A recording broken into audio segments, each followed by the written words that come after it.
Summer ಸೀಸನಲ್ಲಿ ಇಂತಹ ಒಂದು ಕೋಲ್ಡ್ ಮಿಲ್ಕ್ ಶೇಕು ಮತ್ತು ಹೆಲ್ದಿಯಾಗಿರೋಂಥ ಮಿಲ್ಕ್ ಶೇಕು ಇದ್ದರೆ ಎಷ್ಟು ಚೆನ್ನಾಗಿರುತ್ತಲ್ವ. Hi friends, welcome back to my channel. ಸ್ನೇಹಿತರೆ, ಇಲ್ಲಿ ನಾನು 1 ಸ್ಪೂನ್ ಆಗೋಷ್ಟು ಪಂಪ್ಕಿನ್ ಸೀಡ್ಸು ಮತ್ತು 1 ಸ್ಪೂನ್ ಆಗೋಷ್ಟು ಮೆಲನ್ ಸೀಡ್ಸು ತೊಗೊಂಡಿದ್ದೀನಿ. ಆಮೇಲೆ 2 ಬಾಳೆಹಣ್ಣನ್ನು ತೊಗೊಂಡಿದ್ದೀನಿ. ಅದು ನೋಡಲಿಕ್ಕೆ ಸಿಪ್ಪೆ ಕಪ್ಪು ಇದ್ದರೂ ಚೆನ್ನಾಗಿದೆ, ಒಳಗಡೆ ಚೆನ್ನಾಗಿ ಸ್ವಲ್ಪ ಗಳತಿದ್ರೆ ಚೆನ್ನಾಗಿರುತ್ತೆ. ಇದನ್ನು ಎಲ್ಲ ಸೀಡ್ಸು ಮತ್ತು 2 ಯಾಲಕ್ಕಿನೂ ತೊಗೊಂಡಿದ್ದೀನಿ. ಅದನ್ನೆಲ್ಲ ಹಾಕಿ ಮಿಕ್ಸರಲ್ಲಿ ಚೆನ್ನಾಗಿ ರುಬ್ಕೊಂಡು ಬರೋಣ. ಅದಕ್ಕೆ ಒಂದು ಅರ್ಧ ಬೌಲ್ ಆಗೋಷ್ಟು ಸಕ್ಕರೆ, ತುಂಬ ಜಾಸ್ತಿ ಏನು ಸಕ್ಕರೆ ಬೇಕಾಗಲ್ಲ. ಬಾಳೆಹಣ್ಣು ತುಂಬಾ ಸಿಹಿಯಾಗಿದೆ. ಸೊ ನಾನು ಅದನ್ನು ರುಬ್ಕೊಂಡು ಬಂದೆ ಒಂದು ಸರಿ. ಆಮೇಲೆ 1 ಕಪ್ ಆಗೋಷ್ಟು ಹಾಲನ್ನು ಹಾಕಿದ್ದೀನಿ. ಮತ್ತೊಂದು ಸರಿ ಹಾಲು ಹಾಕಿ ಮತ್ತೊಂದು 2 ಸುತ್ತಿಗೆ ಎಲ್ಲ ಮಿಕ್ಸರಲ್ಲಿ ರುಬ್ಕೊಂಡು ಬಂದು ಚೆನ್ನಾಗಿ ಒಂದು ಪಾತ್ರೆಯಲ್ಲಿ ಹಾಕಿಡ್ತಾಯಿದ್ದೀನಿ.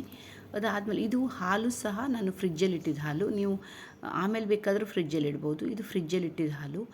ಜೊತೆಲಿ ಇನ್ನೊಂದು ಕಪ್ಪನ್ನು ಹಾಕಿ ಮಿಕ್ಸರ್ ಜಾರಿಗೆ ಹಾಕಿ ಅದನ್ನೆಲ್ಲ ಚೆನ್ನಾಗಿ ಮಿಕ್ಸ್ ಮಾಡಿ ಪಾತ್ರೆಗೆ ಹಾಕ್ತಾಯಿದ್ದೀನಿ.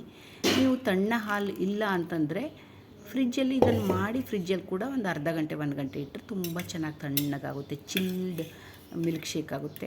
ಅದಾದಮೇಲೆ ನಾನು ಒಂದು ಅರ್ಧ ಗಂಟೆ ಮೊದಲು, ಅರ್ಧ ಗಂಟೆನೂ ಅಲ್ಲ, ಒಂದು 15-20 ನಿಮಿಷ ಮೊದಲು ಕಾಮಕಸ್ತೂರಿ ಅಂದರೆ ಸಬ್ಜಾ ಸೀಡ್ಸನ್ನು ನಾನು ನೆನೆಸಿಟ್ಟಿದ್ದೆ.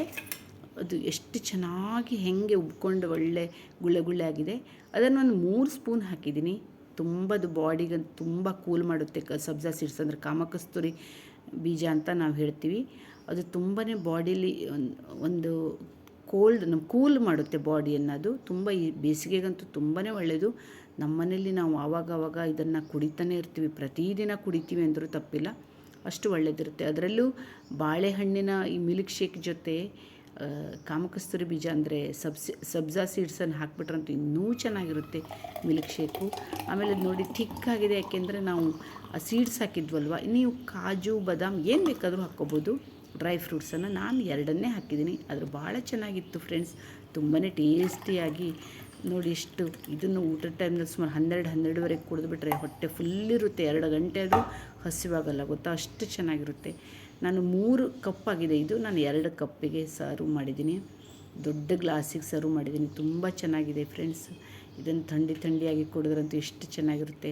ನೀವು ಒಂದ್ಸರಿ ಟ್ರೈ ಮಾಡಿ ನೋಡಿ, ಈಸಿಯಾಗಿ ಮಾಡುವಂಥದ್ದು. 2 ಬಾಳೆಹಣ್ಣಿದ್ರೆ ಬಹಳಷ್ಟು ಮಿಲ್ಕ್ ಶೇಕ್ ಆಗುತ್ತೆ. ಹೇಗೆ ಅನ್ನಿಸ್ತು ಅಂತ ಹೇಳಿ. ಥ್ಯಾಂಕ್ ಯು ಫ್ರೆಂಡ್ಸ್, ಮತ್ತೆ ಸಿಗೋಣ.